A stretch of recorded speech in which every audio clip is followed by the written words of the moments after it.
Querem que alguém que vem de onde nós vem seja mais humilde, baixa a cabeça, nunca revide, finja que esqueceu a coisa toda.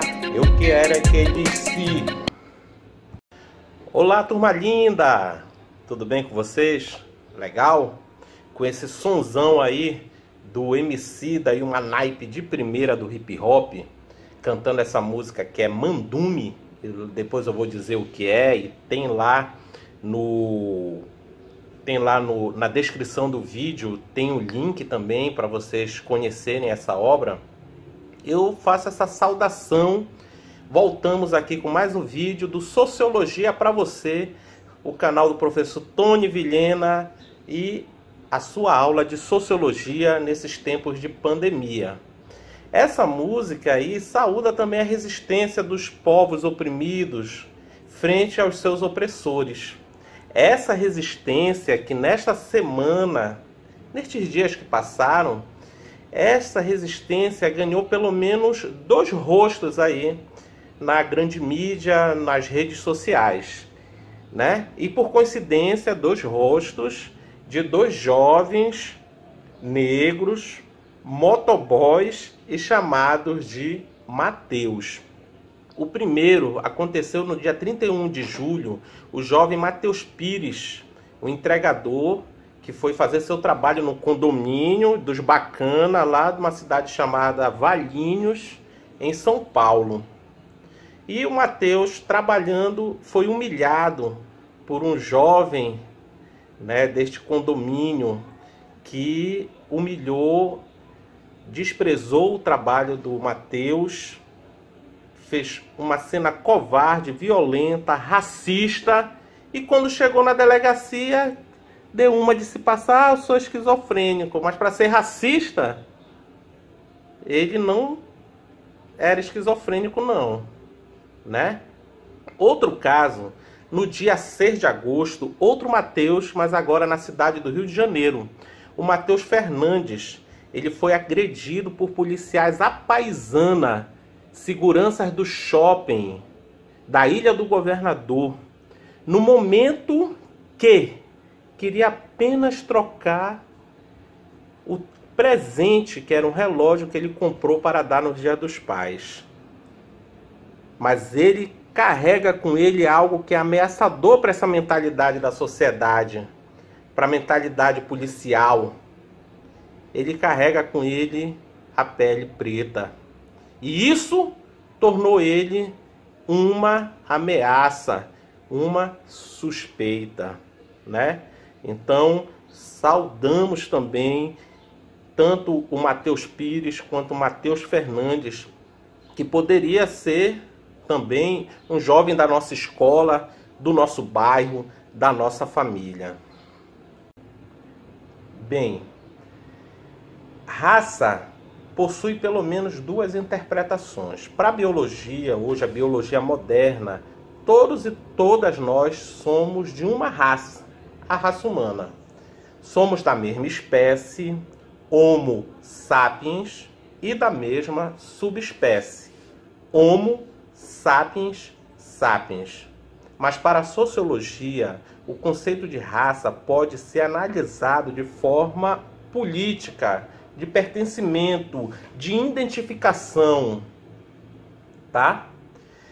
Como construção social, deve ser estudado então no campo das identidades sociais. E aí é possível então eu identificar, né, mas não de forma hierárquica. Essas diferenças, essas identidades, elas são para análise das diferenças de várias comunidades, pessoas. No entanto, não devem hierarquizar, colocar quem é superior, inferior, melhor, pior. Nós hierarquizamos, aprendemos a hierarquizar porque aprendemos a ser racista, aprendemos a discriminar. E isso é um processo construído também socialmente, e é isso que a gente vai debater. Porque esse processo tem suas origens no DNA da sociedade brasileira, já que a gente está falando biologia, vamos fazer essa metáfora, no processo de colonização das Américas. As raízes deste racismo estão num termo que eu vou colocar lá também na descrição, que é o termo Maafa, que é, segundo a doutora Azengeri, poxa, procurem, eu vou colocar lá na descrição também o canal da doutora Azengeri, pesquisadora, mulher, negra, africanista, da filosofia africana, muito interessante, riquíssimo o canal, os textos também, os livros. Ela diz o que é esse Maafa, que a gente vai botar como ponto de origem ou um dos pilares do racismo brasileiro, racismo no Brasil. A Maafa é esse fenômeno de sequestro, cárcere, escravidão, colonização, objetificação, guetificação e genocídio que a população negra, independente da territorialidade, sofre diariamente desde 1500, desde que o primeiro africano foi escravizado e trazido às forças para essa terra, né? Pela colônia europeia, por Portugal, nos navios negreiros. Então, esse termo ela usa de uma antropóloga norte-americana chamada Miranda Anne. E ela empresta, e esse processo de escravidão deixou marcas que até hoje, né, estão presentes, são agudas na nossa sociedade. São a razão desses tratamentos diferenciados de quem era colonizador e quem era colonizado, o escravo. Os herdeiros de cada um desses segmentos hoje é que repercute esse ideário que nasceu nesse processo. E atenção, se liga no movimento.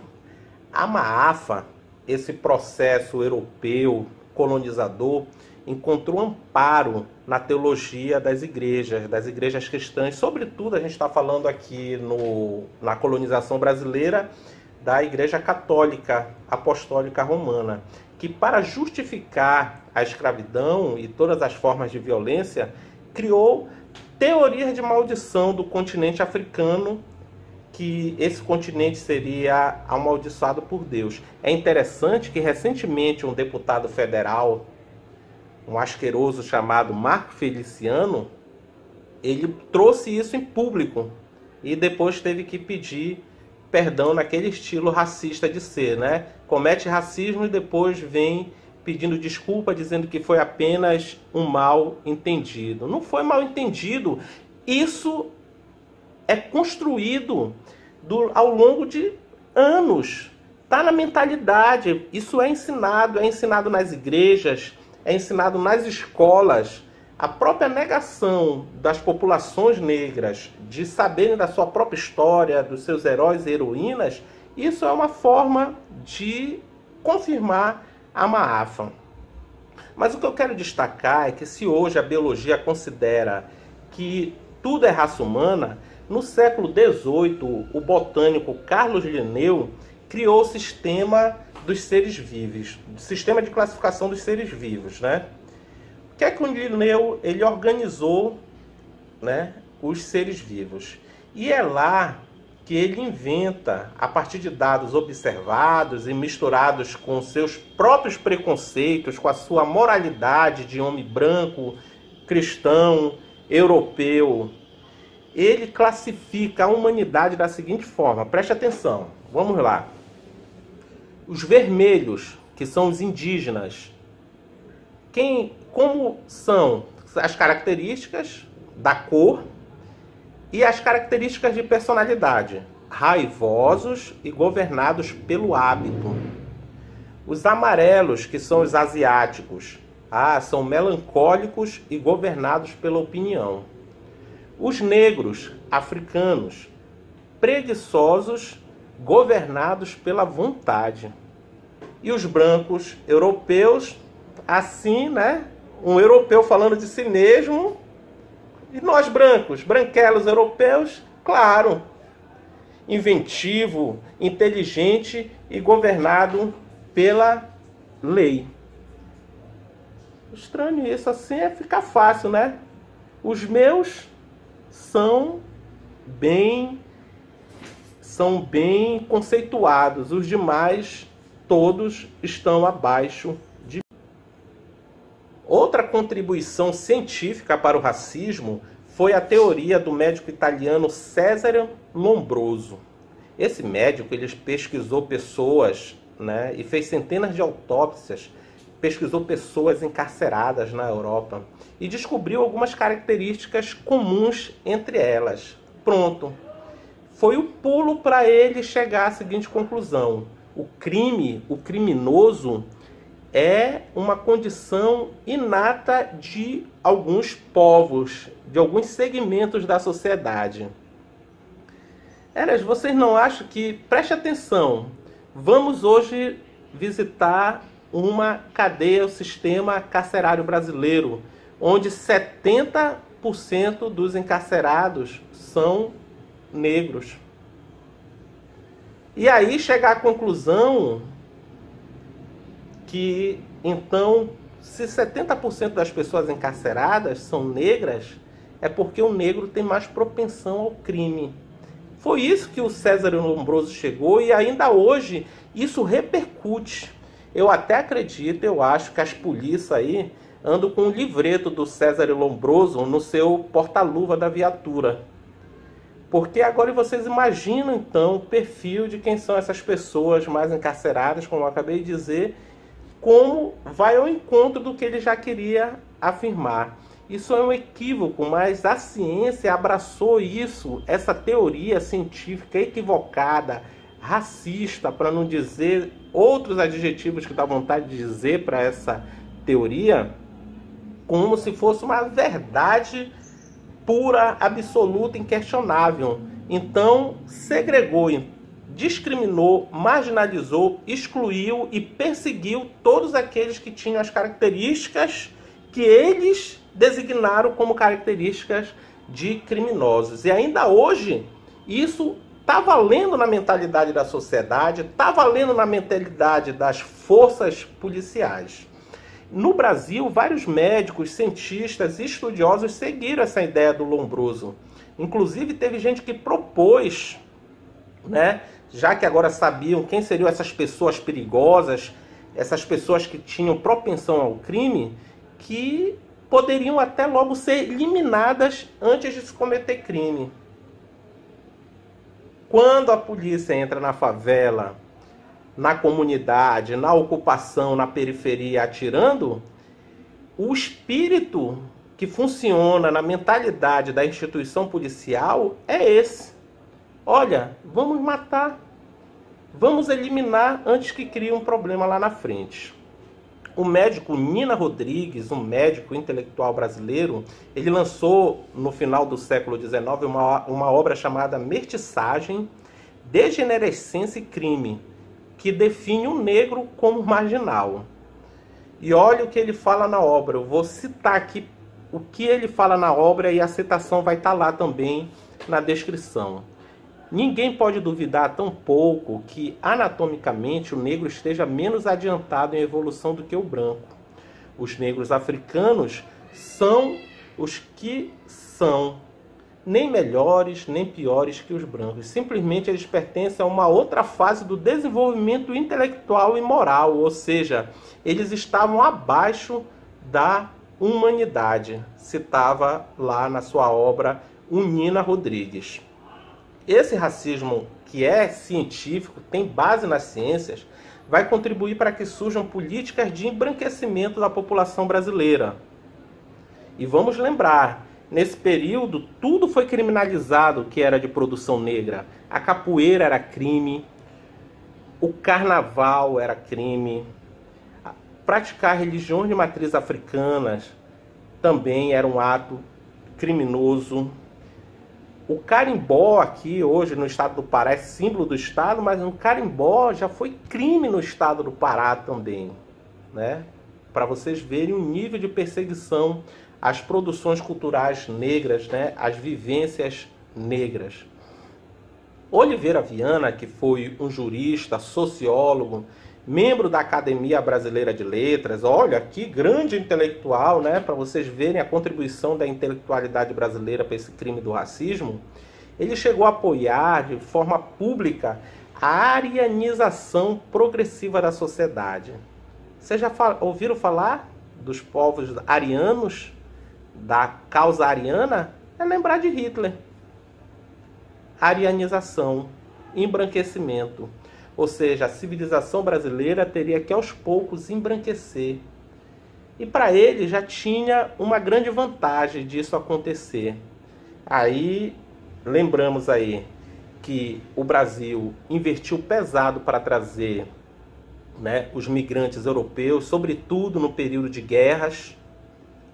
O princípio, além de dar uma oportunidade de tirar essas pessoas de uma zona de guerra e trazer para um país em crescimento, mas o princípio, o interesse que tinha por trás enquanto política pública era embranquecer a sociedade brasileira, né? Apagar os traços da colaboração, da contribuição, da construção dos povos africanos e indígenas para essa sociedade. É interessante falar isso, que os europeus foram muito bem apoiados quando precisaram migrar no período de guerras. E hoje, diante de guerras, catástrofes que tem no mundo, eles estão fechando a porta. Estão fechando a porta para quem precisa migrar, né? Isso é importante também observar. O Oliveira Viana, que eu estava falando, desse sociólogo, entre outras atividades que ele desenvolvia, então ele diz o seguinte: uma seleção social, aspas aí, uma seleção social, uma seleção patológica e uma seleção econômica contribuiriam para esse embranquecimento. Seleção social é o açoite, a porrada, né, no povo negro. A seleção patológica, o álcool. E a seleção econômica, a má alimentação. Olha o que um livro no Brasil de um membro da Academia Brasileira de Letras, um jurista, um sociólogo está falando, que os negros em si, que se incentivasse, deixasse, que isso naturalmente levaria à própria extinção, seus próprios, na visão dele, seus próprios hábitos, a sua própria forma de viver. Eles morreriam, eles se exterminariam, né, num processo praticamente natural, que aí a política de embranquecimento só aceleraria isso, né? E ao encontro desse movimento, para vocês verem só.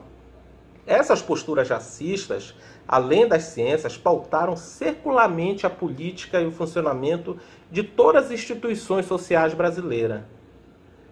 E a escola, que a gente convivia até antes da pandemia, a escola é um produto desse processo.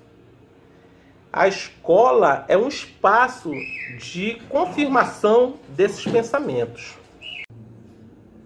Sim, a escola, quando ela não trabalha essas questões raciais, quando ela não aborda como deveria abordar, conforme determina a Lei 10.639 de 2003, que instituiu o ensino da história e da cultura africana na educação básica, né? Africana, afro-brasileira, e depois foi complementada com o estudo também da cultura indígena, com essas matizes de conhecimentos, saberes que formam a sociedade brasileira. A escola, quando não aborda isso, ela é parte dessa estrutura racista. E é por isso que apontamos que o racismo ele é estrutural, ele está infiltrado em tudo na sociedade brasileira. E a escola, então, eu vou usar agora um termo de um sociólogo francês chamado Pierre Bourdieu, ela é uma estrutura estruturante, ou seja, ela se faz racista e forma racismo, e faz racismo, porque ela contribui e se sustenta nele essa forma de ser escola. E a gente precisa rever isso. E é interessante que a SEDUC, a Secretaria de Estado de Educação do Pará, nesse governo atual, em sintonia com o governo federal do presidente que foi eleito em 2018, que no momento a gente não precisa citar o nome, né? Vamos nos poupar disso. Ela, em sintonia, ela asfixiou um único espaço que tinha na Secretaria de Estado de Educação que trazia esse debate à tona, que fazia a formação de professores numa pedagogia antirracista, para uma educação antirracista, que era a Coordenadoria de Educação para a Promoção de Igualdade Racial, a COPIR, que está asfixiada. É interessante falar asfixiada porque o George Floyd lá nos Estados Unidos, aquela senhora negra aqui no Brasil, que o policial ficou em pé sobre o pescoço dela, eles gritaram, não consigo respirar. E sob esse governo agora, a SEDUC e a sua política antirracista não conseguem respirar, estão asfixiadas também. Então, mesmo com todos esses acontecimentos no mundo, como a nossa escola pode se pensar, o que vocês podem pensar na escola de como produzir conhecimentos, se organizar para combater o racismo? Porque, como diria a grande ativista Angela Davis, não adianta ser simplesmente não racista. Numa sociedade racista, violenta como a nossa, temos que ser antirracistas. E aí, esse conteúdo vem contribuir para isso também. Vem contribuir para pensar. Vocês vão ouvir a música Mandume, que é aí do Emicida, e toda essa trupe aí maravilhosa do hip hop brasileiro. Escutem essa música e observem que ela, no primeiro momento, no segundo momento, e a gente ouve 10 vezes, ela é praticamente incompreensível para a gente de tantas referências que ela traz. Por que a gente não consegue compreender os personagens que são abordados, as temáticas que são abordadas nessa obra? Gente, é porque foram roubados da gente. Roubaram o nosso direito de saber sobre quem foi Mandume, né? Que é homenageado, inclusive, com o título da música, entre outros e outras personagens que aparecem. Foram interditados ao nosso conhecimento. Era nosso direito, sim, saber quem foi esse heróico rei Mandume de Nhemufuai, que governou e resistiu aos colonizadores num reino africano que ficava entre Angola e Namíbia já em pleno século XX. E como é que eu nunca ouvi falar nisso na escola? Como a escola nunca falou isso para mim? A gente aprendeu de tantas coisas da Europa, dos Estados Unidos, e a África sempre parece um lugarzinho afastado, com uma natureza exuberante e com pessoas pretas concorrentes. É só isso que a gente vai para a escola aprender da África? Isso é um assalto. E isso é um assalto psicológico, isso é um assalto pedagógico, isso é um assalto educacional do nosso direito de aprender das nossas origens. E isso é um outro esteio, é outra forma que sustenta o racismo. É eu negar para as próprias vítimas o seu direito de autopoder, ou que as pessoas hoje usam um termo mais moderno de empoderamento.